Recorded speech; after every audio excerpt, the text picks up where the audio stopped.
Translation गरिएको छ, translate गरिएको छ अनि हरेक जाति हरेक भाषाका मानिसहरूले सुन्नुपर्छ।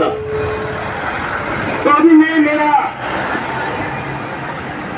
परमेश्वर के वचन के संबंध में मैं आपको कई जानकारी देना चाहता हूं। जो यहाँ पर उपस्थित महानुभाव जो भी यहाँ खरीदने के लिए बेचने के लिए आए हैं, तो आपको आपके ये कान जो भी सुन रहे हैं मेरे आवाज को, आप एक दो शब्द को आप मेरे वचन पर ध्यान दीजिएगा, क्योंकि बाइबल कहता है कि इस संसार का अंत अब निकट है। अभी ये बाइबल कैसे कहता है, उसका संकेत कैसा देता है? जब ये सुसंदेश है, ये आवाज जो आप सुन रहे हैं, जब इस पृथ्वी तल पर जब सुनाया जाएगा, उसके बाद में इस पृथ्वी तल में इस पृथ्वी तल का अंत होगा। थोड़ा कम करना पड़ेगा। मैं बाइबल मत्ती रचित सुसमाचार उसके 24 और उसके 14 पद में ऐसा लिखा गया है कि जब ये राज्य स्वर्गीय राज्य के सुसंदेश सुसमाचार जो भी है जब सुनाया जाएगा, जब अंत होगा, सुसमाचार सुनाने का अंत आएगा, तब इस पृथ्वी तल का भी अंत आएगा। कर दीजिए।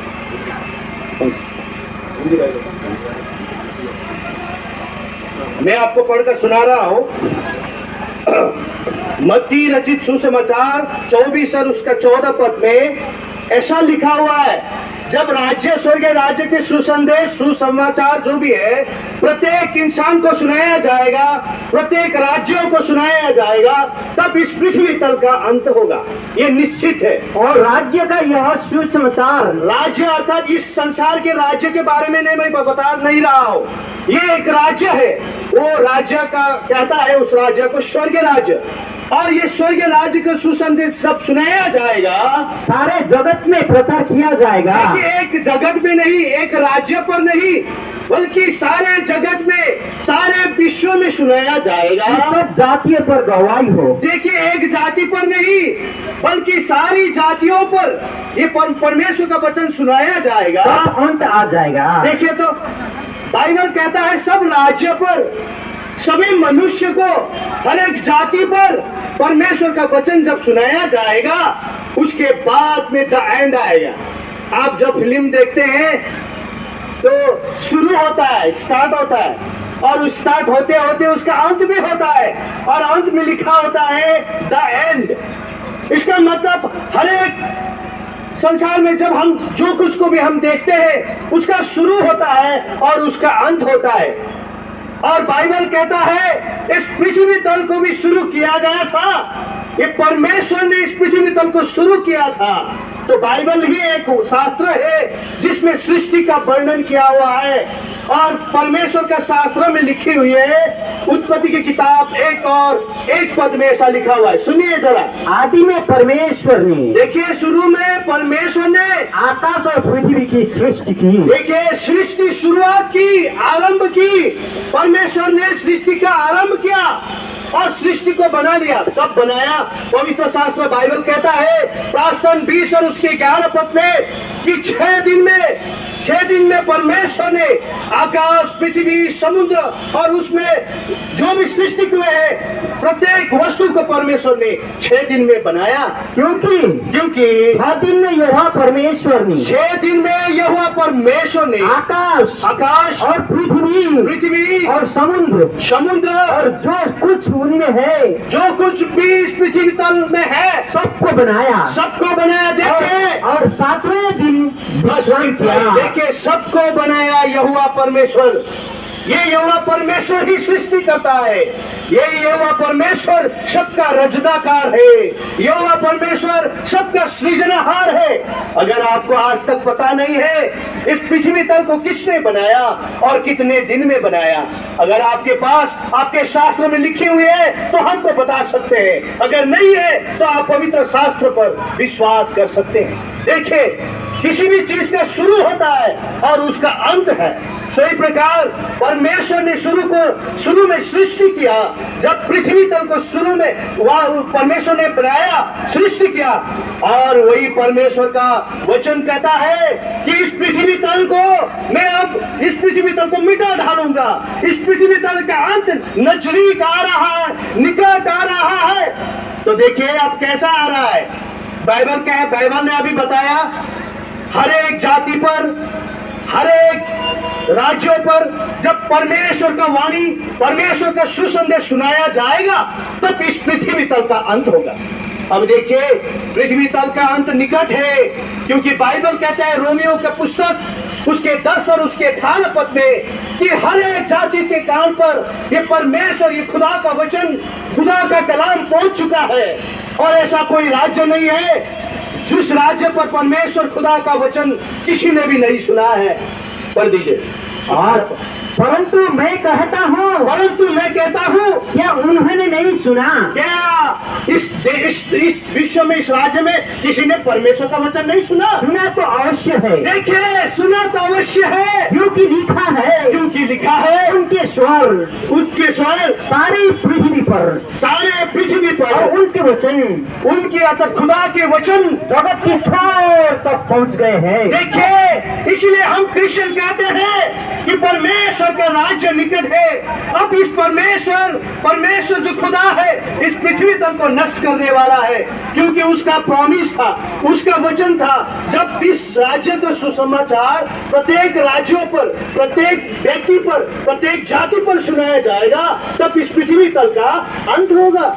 अभी बाइबल कहता है देखिए सुना तो सबने है और हर एक के कानों पर परमेश्वर का वचन पहुंचाया गया है। फिर मैं पढ़ने के लिए आग्रह करता हूं मेरे दोस्त को, पढ़िए।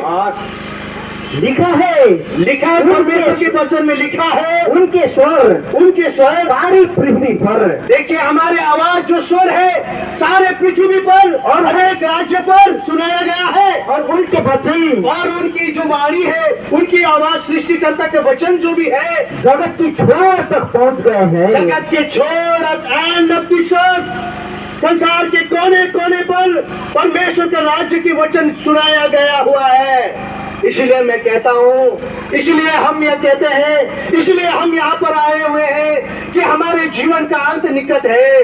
हमारे देश, हमारे पृथ्वी का जो भी अंत है अभी निकट आया हुआ है। तो आप कहेंगे अरे भाई कहाँ आएगा अंत? हम तो खाएंगे, हम तो पिएंगे, हम तो मजा करेंगे, क्योंकि इसके लिए हम जीवित हैं। तो देखिए ऐसा कहने वाला वीर उस जमाने में भी था और उस जमाने में भी ऐसा ही बात कहते थे। जब ऐसे प्रचार किया जाता था, ऐसे प्रसार किया जाता था, इंसान उस पर हंसते थे, इंसान उस पर मजाक उड़ाते थे, इंसान इस पर नाना प्रकार के बात विरोध करते थे। लेकिन देखे जब विरोध करते करते इंसान के जीवन पर दुर्घटनाएं आए, इंसान के जीवन पर जब वो घटना आया तब इंसान चिल्लाने लगे, अरे ये बात तो सही था, ये तो सही कहते थे, लेकिन हम उस पर ईमान नहीं लाए। जब वो कहते थे हम उस पर हंसते थे, जब वो कहते थे हम उस पर विभिन्न विचार, विभिन्न बात कहकर उनकी खिल्ली मजाक उड़ाते थे, लेकिन ये बात तो घटी। तो देखिए बाइबल कहता है, आपको मैं एक बात बताता हूं। आपने एक जहाज के बारे में आपको पता होगा, वो जहाज कब निर्माण हुआ था, मैं आपको थोड़ा उसकी हिस्ट्री बताता हूँ। टाइटैनिक जहाज के बारे में हम सबको पता है। देखिए ये कोई कहानी नहीं है, ये 1812 दशक के बनाया था। विश्व संसार के सबसे बड़ा लग्जरियस, सबसे सोफिस्टिकेटेड, सबसे आरामदायक जो ये जहाज निर्माण किया था। और उस जहाज का जो लंबाई था 8 से 82 feet and 9 inch, 882 feet and 9 inch, इतना बड़ा जहाज निर्माण किया था। देखिए मैं टाइटैनिक जहाज के बारे में बता रहा हूँ, सुनो सही। टाइटैनिक जहाज को पिक्चर थुप्रेले हेर्नु भयो होला, म त्यसको बारेमा तपाईहरुलाई बताउँदैछु। यो टाइटैनिक जहाजको लम्बाइ भी 882 फिट 9 इंच थियो। अनि यसको हाइट से भनोभनी 175 फीट थियो अनि यसको गहिराई चाहिँ 64 फीट 6 इन्ची थियो। हेर्नुहोस्, यो 1882 को कुरा म तपाईँहरूलाई गर्दैछु। अनि संसारको सबैभन्दा लङ्गेस्ट, सबैभन्दा लग्जरियस, सबैभन्दा सोफिस्टिकेटेड फैसिलिटीज भएको बड़ा आराम सुविधा का एक जहाज को निर्माण किया था प्रियो। और इस निर्माणकर्ता का नाम था, आपको पता होगा शायद, इसका नाम था एंड्रयू थॉमस। एंड्रयू थॉमस नाम का व्यक्ति ने टाइटैनिक जहाज को निर्माण किया था और उसका ऑनर भी वही था, उसका मालिक भी वही था, एंड्रयू थॉमस। देखिए, और मजे की बात सुनेंगे, उसके जहाज का जो पायलट था, पायलट बोलते हैं, किसी बोलते हैं, कैप्टन, जहाज को जो दौड़ाता है उसका दौड़ाने वाला इंसान का नाम था स्मिथ। आपको पता हो गया, ये मैं टाइटैनिक जहाज के बारे में मैं कह रहा हूं। और उसका मालिक था एंड्रयू थॉमस और उसका जो भी कैप्टन था, जो चलाने वाला था, वो था मिस्टर थॉमस।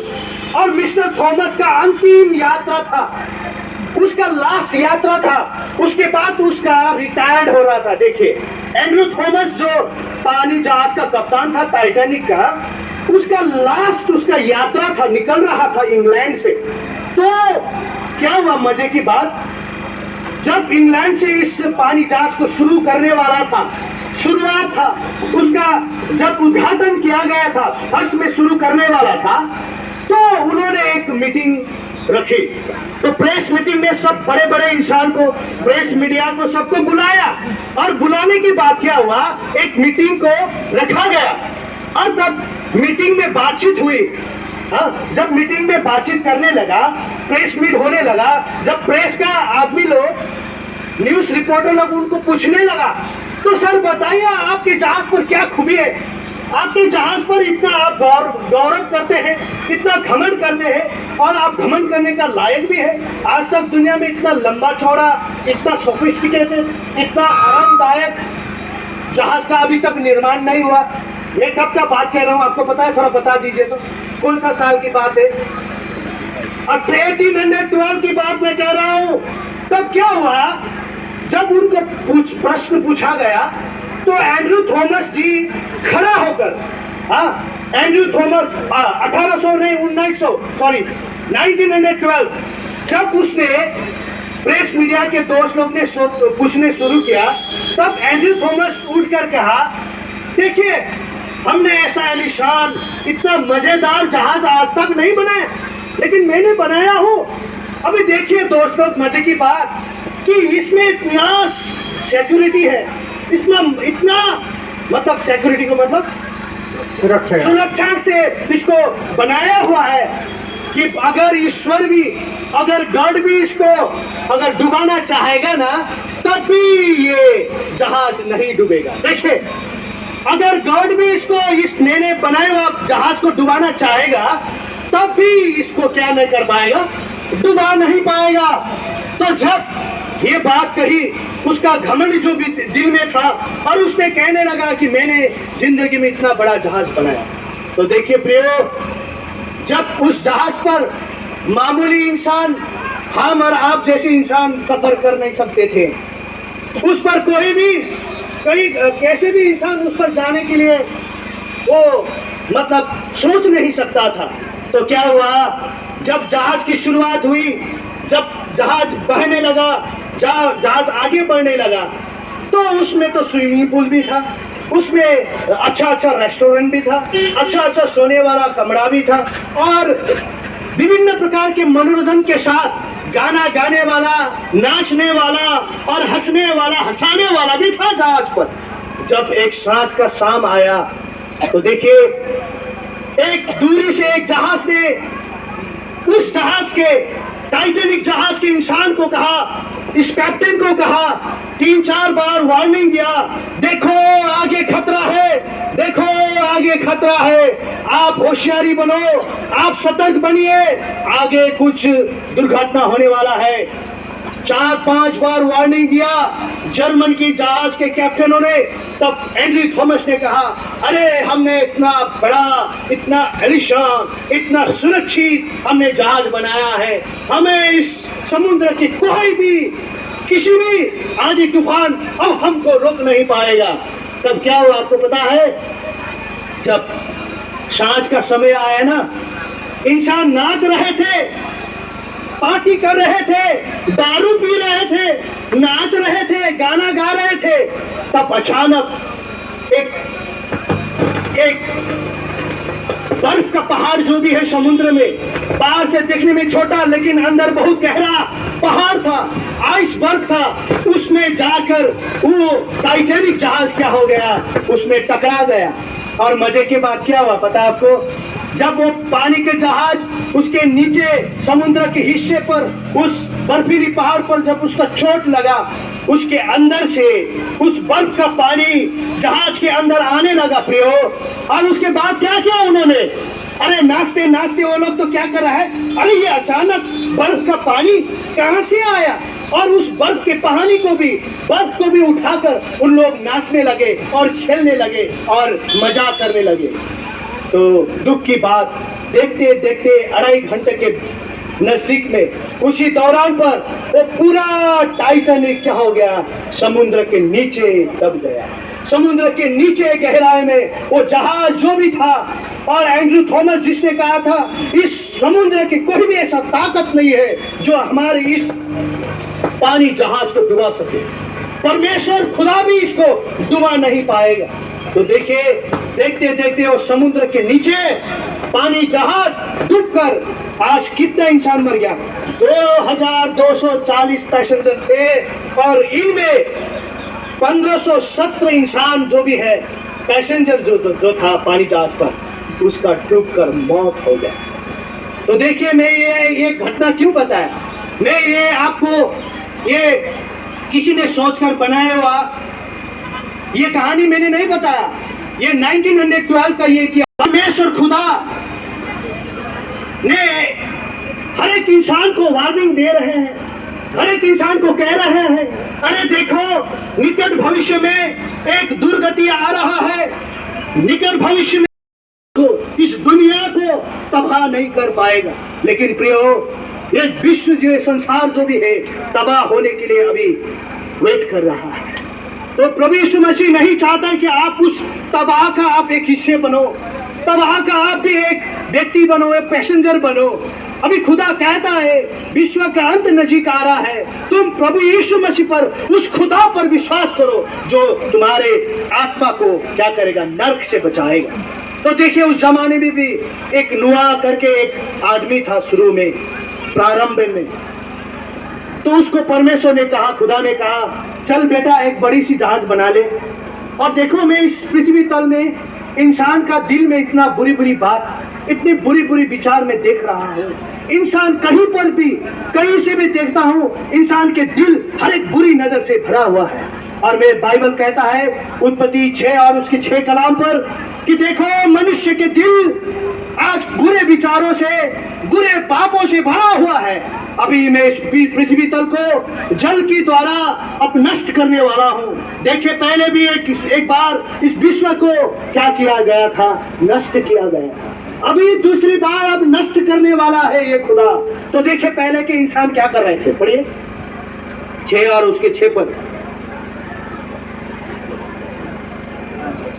5 और 6 पद पढ़िए। मैंने देखा कि मनुष्य की बुराई पृथ्वी पर बढ़ गई है, मनुष्य की बुराई, मनुष्य की पाप पृथ्वी तल पर बढ़ गई है, और उनके मन के विचार में, हर एक इंसान के दिल पर जो कुछ उत्पन्न होता है, जो भी विचारों उत्पन्न होते, शुरू होते हैं दिल में, तो बुरा ही होता है। हर एक इंसान के दिल पर बुराई बुराई बुराई बुराई होता है। और ये बुराई क्या है कहना, उसके ऊपर बुरे विचार सोचना, उसे कहता है बेविचार। और बेविचार दिल से निकलता है इंसान का। और चोरी करता है इंसान, हत्या और मार भी ढालता है, और स्त्री गमन, और दूसरी स्त्रियों के साथ संबंध रखता है, लोभ, और लोभ भी करता है, दुष्टता, और दुष्ट विचार करता है, छल, और किसी को छल देता है, लुचपन, और किसी को लूट लेता है, कुदृष्टि, किसी को बुरी नजर से दिखता है, निंदा और किसी के बारे में निंदा घमंड करता है अभिमान और घमंड करता है और मूर्खता निकलती है। और मूर्ख की बातें जितने भी बताए मूर्ख की स्वभाव निकलती है। ये सब बुरी बुरी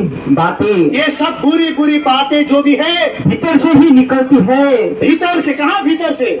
मन से, मन से, और मनुष्य को अशुद्ध करती है। और मनुष्य को अशुद्ध करता है। देखिए प्रियो, आप सोचते होंगे मैं सुबह मेरे मुंह धो लेता हूँ, सुबह मैं ठंडे पानी से नहाता हूँ और मैं अपने जीवन को साफ सुथरा रखता हूँ और पूजा पाठ करता हूँ। नहीं प्रियो, आप पूजा करते हुए, आप अच्छे अच्छे काम करते हुए, आप ठंडे पानी से नहाते हुए आपके दिल की जो बीमारी है, आपके दिल की जो गंदगी है, आप उससे छुटकारा नहीं पा सकते।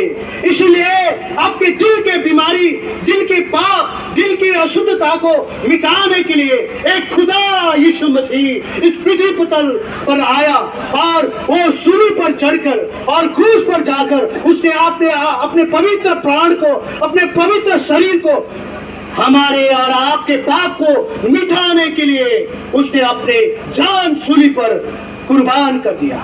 और जो कोई भी उस खुदा यीशु मसीह को आप ईमान लाएंगे, उस पर विश्वास करेंगे, आपके दिल के बुरे विचार, आपके दिल के ये विभिन्न पाप है, इससे आप मुक्त हो जाएंगे। प्रियो, आज हम ऐसे नहीं आए हैं, हम भी आप जैसे सुनते थे और आपके जैसे कहते थे ये क्रिश्चियन लोगों का काम नहीं है, ये लोग अपने अपने धर्म को बढ़ा रहे हैं। नहीं, हम धर्म के प्रचार नहीं करेंगे, लेकिन ऐसे दुनिया में ऐसा कोई दवा नहीं है, ऐसे दुनिया में ऐसे कोई भी ऐसा धर्म स्थान नहीं है जो कि दिल की बीमारी, दिल की पाप को क्षमा करने वाला ऐसे रेमेडी को, ऐसे बीमारी को दवा आज किसी भी जगह पर आपको नहीं मिलेगा। अगर आप आपके दिल को पवित्र करना चाहते, अगर आपके दिल पर आप पवित्रता लेना चाहते हैं, तो एक ही खुदा प्रभु यीशु मसीह आप और मेरे पाप के लिए उस सूली पर जाकर मरा।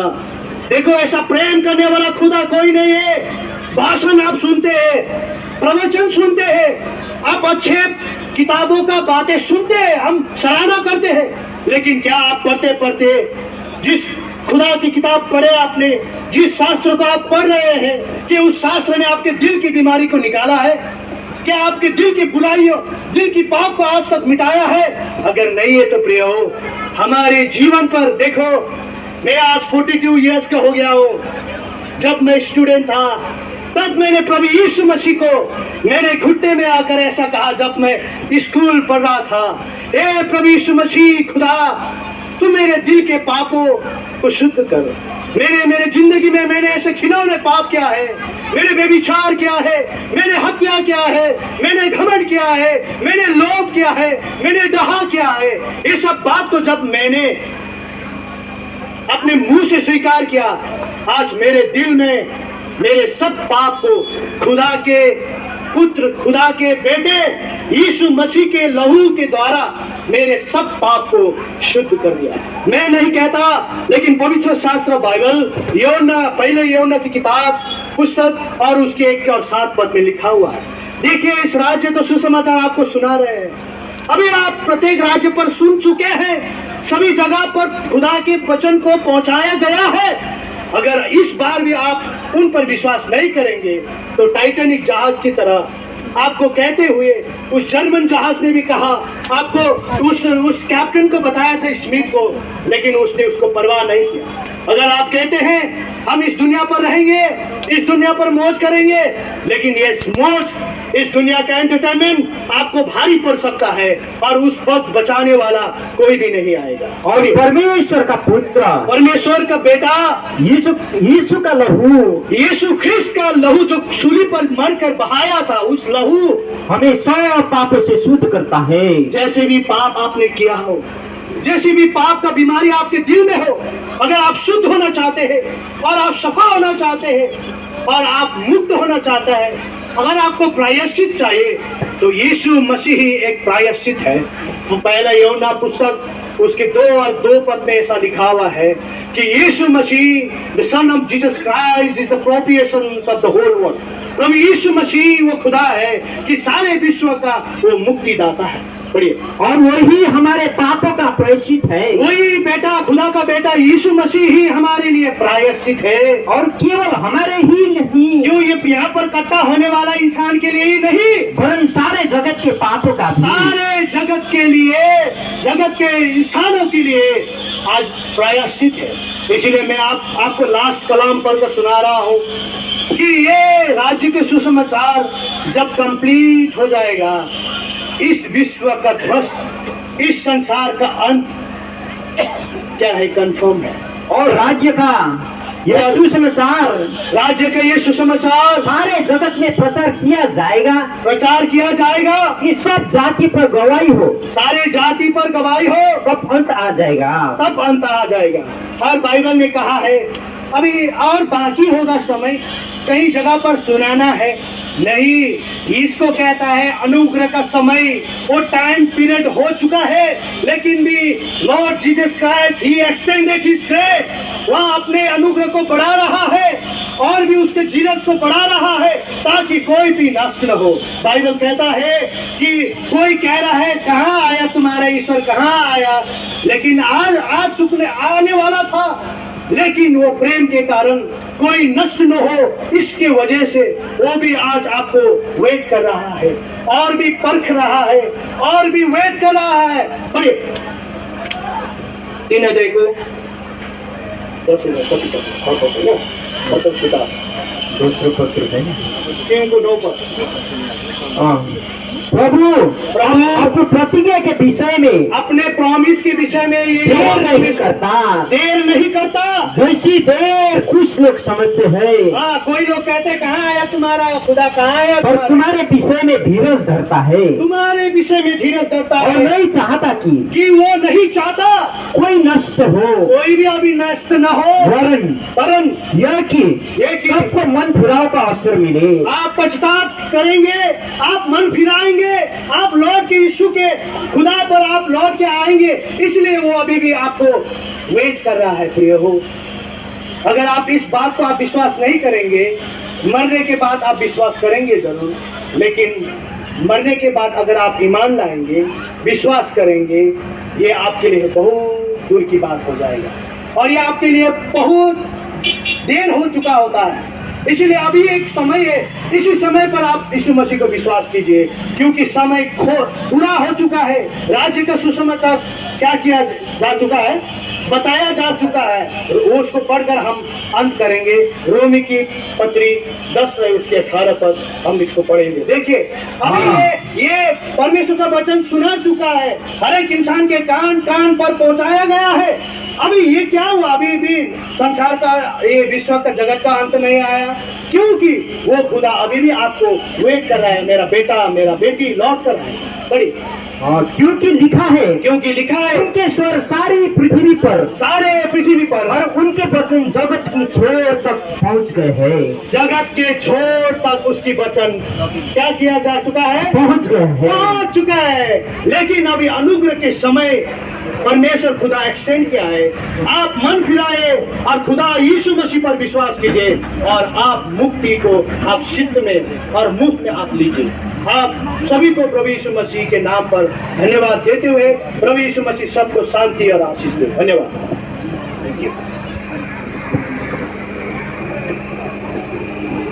हामी हाम्रो भाइ टाइटसलाई हामी धन्यवाद दिन्छौँ।